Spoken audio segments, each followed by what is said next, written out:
Hello from a rather dreich Edinburgh at the beginning of July.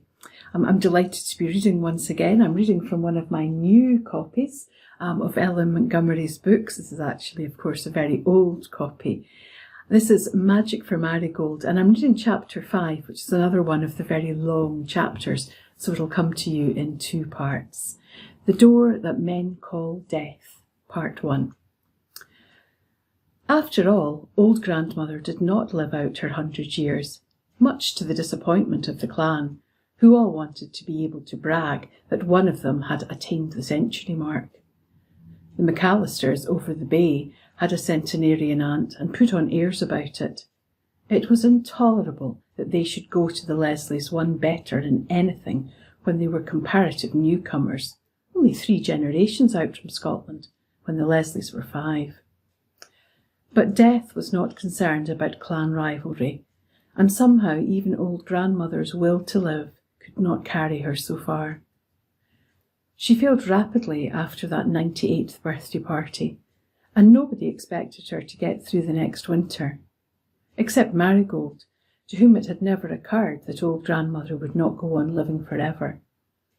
But in the spring, old grandmother rallied amazingly. "Maybe she'll make it yet," said Mrs. Kemp to Salome. Salome shook her head. "No, she's done. It's the last flicker of the candle. I wish she could live out the century. It's disgusting to think of old Christine McAllister, who's been deaf and blind and with no more mind than a baby for 10 years, living to be 100, and a Leslie, with all her faculties, dying at only 99. Marigold in the wash-house doorway caught her breath. Was old grandmother going to die? Could such a thing happen? Oh, it couldn't, it couldn't! The bottom seemed to have dropped out of everything for Marigold. Not that she was conscious of any particular love for old grandmother, but she was one of the things that have always been. And when one of the things that always have been disappear, it is a shock. It makes you feel as if nothing could be depended on. She had got a little used to the idea by next Saturday, when she went in to say her verses to old grandmother. Old grandmother was propped up on her rosy pillows, knitting furiously on a blue jacket for a new great-grandson at the coast. Her eyes were as bright and boring as ever. "Sit down. I can't hear your verses till I've finished counting." Marigold sat down and looked at the brides. She did not want to look at Clementine's picture, but she had to. She couldn't keep her eyes from it. She clenched her small hands and set her teeth. Hateful, hateful Clementine, who had more beautiful hands than mother. And that endless, dreamy smile at the lily, as if nothing else mattered. If she had only had the self-conscious smirk of the other brides, Marigold might not have hated her so much. They cared what people thought about them. Clementine didn't. She was so sure of herself, so sure of having father, so sure of being flawlessly beautiful, she never thought for a moment of anybody's opinion. She knew that people couldn't help looking at her and admiring her, even though they hated her. Marigold wrenched her eyes away and fastened them on the picture of an angel over old grandmother's bed, a radiant being with long white wings and a halo of golden curls, soaring easily through sunset skies. Was old grandmother going to die? And if she did, would she be like that? Marigold had a daring little imagination, but it faltered before such a conception. "What are you thinking of?" demanded old grandmother so suddenly and sharply that Marigold spoke out the question in her mind before she could prevent herself. "Will you be an angel when you die, Mum?" Old Granny sighed. "I suppose so. How it will bore me. Who's been telling you I was going to die?" "Nobody," faltered Marigold, alive to what she had done. Only... "Out with it," ordered old grandmother. "Mrs. Kemp said it was a pity you couldn't live to be the 100 when old Chris McAllister did." "Since when," demanded old grandmother in an awful tone, "have the Leslies been the rivals of the McAllisters?" "The McAllisters! And does anybody suppose that Chris McAllister has been living for the last 10 years? Why, she's been deader than I'll be when I've been under the sod for a century. For that matter, she never was alive. As for dying, I'm not going to die till I get good and ready. For one thing, I'm going to finish this jacket first. What else did Mrs. Kemp say? Not that I care. I'm done with curiosity about life. I'm only curious now about death. Still, she was always an amusing old devil. She didn't say much more, only that the Lawson baby couldn't live, and Mrs. Gray over the bay had a cancer, and young Sam Marr had appendicitis. Cheerful little budget. I dreamed last night I went to heaven and saw old Sam Marr there, and it made me so mad I woke up. The idea of old Sam Marr in heaven. Old grandmother shook her knitting needle ferociously at a shrinking little bride who seemed utterly lost in the clouds of tulle and satin that swirled around her. "Why don't you want him in heaven?" asked Marigold. "If it comes to that, I don't know. I never disliked old Sam. It's only he couldn't belong in heaven. No business there at all." Marigold had some difficulty in imagining old grandmother belonging in heaven either. "You wouldn't want him in the other place?" "Of course not. Poor old harmless doddering Sam, always spewing tobacco juice over everything. The only thing he had to be proud of was the way he could spit. There really ought to be a betwixt and between place. Only," added Granny with a grin, "if there were, most of us would be in it." She knitted a round of her jacket sleeve before she spoke again. Marigold put in the time-hating Clementine. "I was sorry when old Sam Marr died, though," said Granny abruptly. "Do you know why? He was the last person alive who could remember me when I was young and handsome." Marigold looked at old grandmother. Could this ugly little old woman ever have been young and pretty? Old grandmother caught the scepticism in her eyes. "You don't believe I ever was? Why, child, my hair was red gold and my arms were the boast of the clan. No Leslie man ever married an ugly woman. Some of us were fools and some shrews, but we never shirked a woman's first duty, to please a man's eyes. To be sure, the Leslie men knew how to pick wives. Come here and let me have a look at you." Marigold went and stood by the bed. Old grandmother put a skinny hand under her chin, tilted up her face, and looked very searchingly at her. The Winthrop hair, too pale a gold, but it may darken. The Leslie blue eyes, the Blaisdell ears, too early to say whose nose you have. My complexion. Well, thank goodness I don't think you'll be hard to look at. Old grandmother chuckled as she always did when achieving a bit of modern slang. Marigold went out feeling more cheerful. She didn't believe old grandmother had any idea of dying. Part 2. Granny continued to improve. She sat up in bed and knit. She saw everybody who came and chattered to them. She held long powwows with Lucifer. She wouldn't let young grandmother have her new silk dress made without a high collar. She had Lazar in and hauled him over the coals because he was said to have been drunk and given his wife a black eye. "She won't die these 20 year," said the aggrieved Lazar. "There's only room for one of them down there."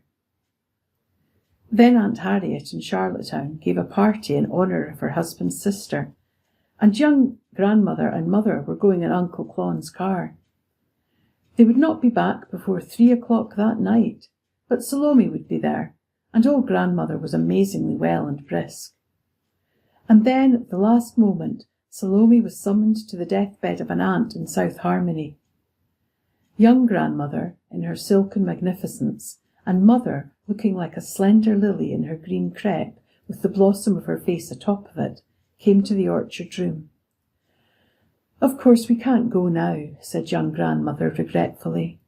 She had wanted to go. The said husband's sister had been a girlhood friend of hers. "Why can't you go?" snapped old grandmother. "I've finished my jacket, and I'm going to die at 3 o'clock tonight. But that isn't any reason why you shouldn't go to the party, is it? Of course you'll go. Don't dare stay home on my account. Young grandmother was not much worried over old grandmother's prediction. That was just one of her characteristic remarks. Do you feel any worse? She asked perfunctorily. When I'm perfectly well, there's not much the matter with me, said old grandmother cryptically. There's no earthly sense in your staying home on my account. If I need anything, Marigold can get it for me. I hope you ate a good supper. You won't get much at Harriet's. She thinks starving her guests is living the simple life, and she always fills the cups too full on purpose, so there'll be no room for cream. Harriet can make a picture of cream go farther than any woman I know. We are not going there for what we will get to eat, said young grandmother majestically. Old grandmother chuckled. Of course not. Anyway, you'll go. I want to hear all about that party. It'll be amusing. I'd rather be amused than loved now. You take notice whether Grace and Marjorie are speaking to each other yet or not, and whether Kathleen Leslie has had her eyebrows plucked. I heard she was going to when she went to New York. And if Louisa has on that awful pink georgette dress with green worms on it, try to see if you can't spill some coffee over it. If you think we'd better not go, began young grandmother. Marion Blaisdell, if you don't get out of this room instantly, I'll throw something at you. There's Clon honking now. You know he doesn't like to wait. Be off, both of you, and send Marigold in. She can sit here and keep me company till her bedtime. Old grandmother watched young grandmother and mother set out with a curious expression in her old black eyes. She hates to think of me dying because she won't be young grandmother any longer. It's a promotion she's not anxious for, she told Marigold, who had come reluctantly in. Get your picture book and sit down, child. I want to think for a while. Later on, I've got some things to say to you. Yes, ma'am. Marigold always said, yes, ma'am, to old grandmother, and yes, grandmother, to young grandmother. She sat down obediently, but unwillingly. It was a lovely spring evening, and Sylvia would be waiting at the green gate. They had planned to make a special new kind of magic by the white fountain that night. And now she would have to spend the whole evening sitting here with old grandmother, who wouldn't even talk, but lay there with her eyes closed. Was she asleep? If she were, couldn't she, Marigold, run up through the orchard to the green gate for a moment to tell Sylvia why she couldn't come? Sylvia mightn't understand otherwise. The magic door was open right beside her chair. She could slip through it, be back in a minute. Are you asleep, ma'am? She whispered cautiously. Shut up! Of course I'm asleep, snapped old grandmother. Marigold sighed and resigned herself. Dear knows what Sylvia would do. Never come again, perhaps. Marigold had never broken tryst with her before. She turned her chair softly around so that her back would be toward Clementine, and looked at the other brides in the crinolines and flower-lined poke bonnets of the 60s, the bustles and polonaises of the 80s, the balloon sleeves and bell skirts of the 90s, the hobbles and huge hats of the 10s.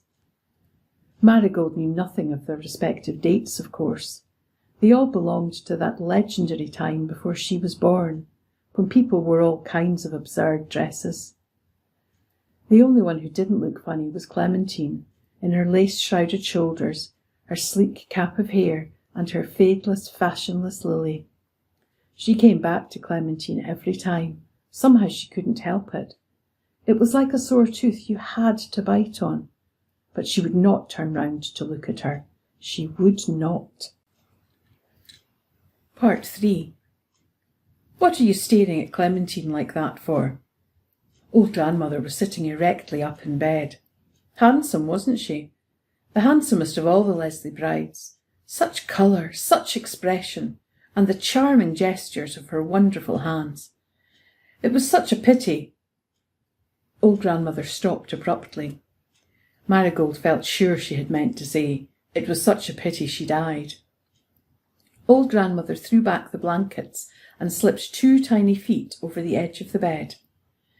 Get me my clothes and stockings, she ordered, There, in the top bureau drawer, and the black silk dress hanging in the closet, and the prunella shoes in the blue box. Quick now." "You're not going to get up?" gasped Marigold in amazement. She had never seen old grandmother up in her life. She hadn't supposed old grandmother could get up. "I'm going to get up, and I'm going to take a walk in the orchard," said old grandmother. "You just do as I tell you, and no back talk. I did what I pleased before you were born or thought of, and I'll do what I please tonight. That's why I made them go to the party. Hop." Marigold hopped. She brought the clothes and the black dress and the prunella boots and helped old grandmother put them on. Not that old grandmother required much assistance. She stood up triumphantly, holding to the bedpost. "Bring me my black silk scarf and one of the canes in the old clock. I've walked about this room every night after the rest were in bed to keep my legs in working order, but I haven't been out of doors for 9 years. Marigold, feeling as if she must be in a dream, brought the cane and followed old grandmother out of the magic door and down the shallow steps. Old grandmother paused and looked around her. The moon was not yet up, though there was a silvery brightness behind the spruces on the hill. To the west there was a little streak of soft dear gold behind the birches. There was a cold clear dew on the grass. The Witch of Endor was shrieking insults at somebody out behind the apple barn. Old grandmother sniffed. "Oh, the salt tang of the sea. It's good to smell it again. And the apple blossoms. I had forgotten what spring was like. Is that old stone bench still in the orchard under the cedar tree? Take me there. I want to see one more moon rise over that cloud of spruce." Marigold took hold of old grandmother's hand, and they went into the orchard, a spot Marigold was very fond of. It was such a very delightful and extraordinary old orchard, where apple trees and fir trees and pine trees were deliciously mixed up together. Between the trees, in the open spaces, were flower beds, thickets of sweet clover, white and fragrant, clumps of Canterbury bells, pink and purple, pots of mint and southern wood, big blush roses. Perfumed winds blew there. Elves dwelt in the currant bushes. Little green folk lived up in the old beech tree. There was a queer sort of expectant hush over the orchard as Marigold and old grandmother went through it to where the great spreading cedar rose out of a drift of blooming spirea bushes. Marigold thought it must be because the flowers were watching for the moon to rise.